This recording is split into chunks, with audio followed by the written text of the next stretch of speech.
Tinubunomics. Why Nigeria is under IMF-style management. Now that we understand the global system, we can look at Nigeria clearly. Tinubunomics did not appear suddenly. It is Nigeria moving fully into IMF-style management. This did not start with Tinubu, but under Tinubu the alignment became explicit. Nigeria did not arrive here in one step. Under Goodluck Jonathan, Nigeria resisted the IMF playbook. Fuel subsidies remained. The naira was tightly managed.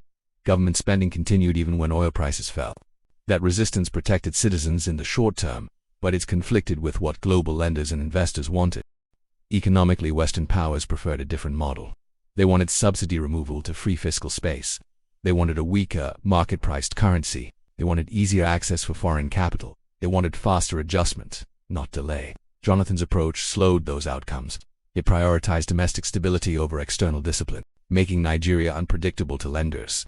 It is important to be precise here. Jonathan did attempt to follow the IMF script. In 2012, his government moved to remove fuel subsidies. The economic logic aligned with IMF guidance: reduce fiscal pressure, free up government revenue, signaled discipline to external partners. Politically, it failed. The backlash was immediate and nationwide. The policy could not be sustained. Domestic stability overruled external adjustment. From the system's perspective, this was decisive. Jonathan demonstrated that he could not fully implement IMF conditions. Without losing political control, Jonathan had to go. Nigeria wavered under Buhari. He didn't come out of nowhere. His rise came during a period of unusually intense foreign diplomatic and political engagement in Nigeria's internal process.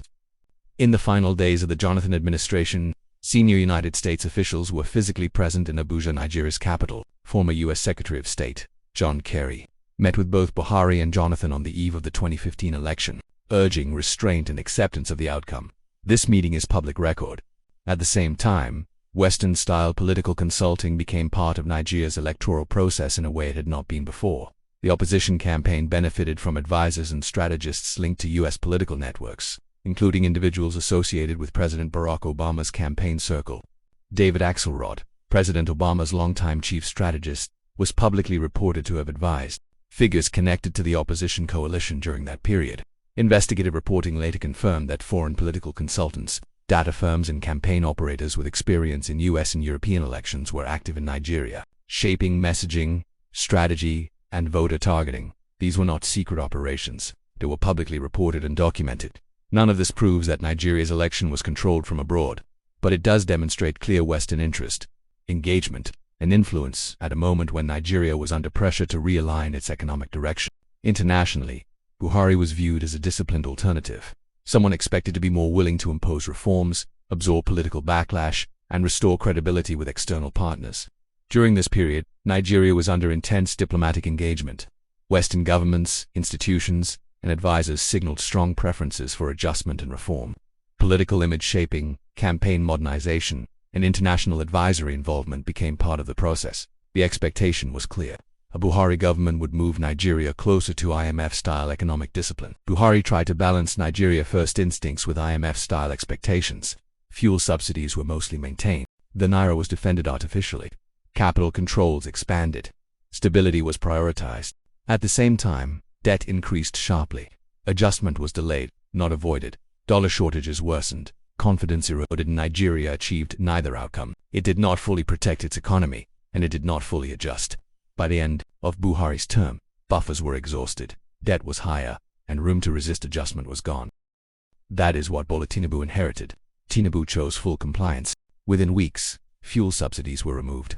The naira was floated abruptly. Capital controls were relaxed. Fiscal tightening followed. These were not isolated decisions.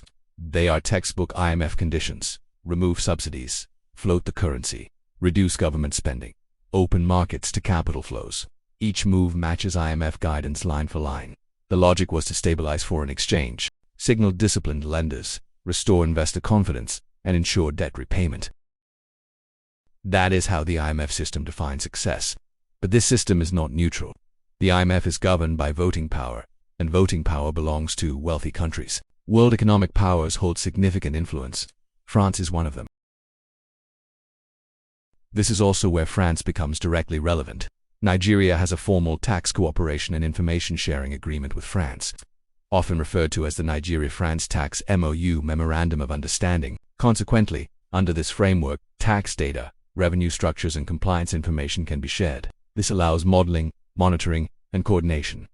Combined with IMF alignment and debt negotiations, this gives foreign partners deep visibility into Nigeria's economy at both the micro and macro level. This does not mean France controls Nigeria's tax system. It means Nigeria has opened its fiscal and revenue architecture to external oversight inside a global system dominated by foreign powers, including France. That is what IMF influence looks like in practice. There may be no formal IMF program announcement, but the policies are being executed exactly as required. When Nigerians say the IMF is running Nigeria, this is what they mean. Not that IMF officials sit in Abuja offices, but that Nigeria's economic choices now follow IMF rules set beyond its control. The system assumes strong institutions, efficient public services, and social safety nets to absorb shocks. Nigeria does not have those buffers. The IMF is not structured to prioritize hardship. It is structured to secure repayment. As long as debts are being serviced, the structure is considered functional. From the system's perspective, this is working as intended. The system is not unaware. It knows corruption exists. It knows borrowing is accelerating, and that new loans are being used to service old debts. But the system does not intervene on those grounds. As long as debts are being repaid, the structure is considered functional. From the citizen's perspective, it is economic shock. Public services weaken. Citizens absorb the cost. This is Tinubunomics, not invented in Nigeria, not designed for Nigeria's conditions, but implemented in Nigeria fully by Bola Tinubu. Officially, he is Nigeria's president. In reality, his job is to make sure Nigeria pays the IMF. Understanding this does not remove accountability. It clarifies where power is actually coming from. Thank you for watching. This is Systems Under Review. Subscribe, like, and share.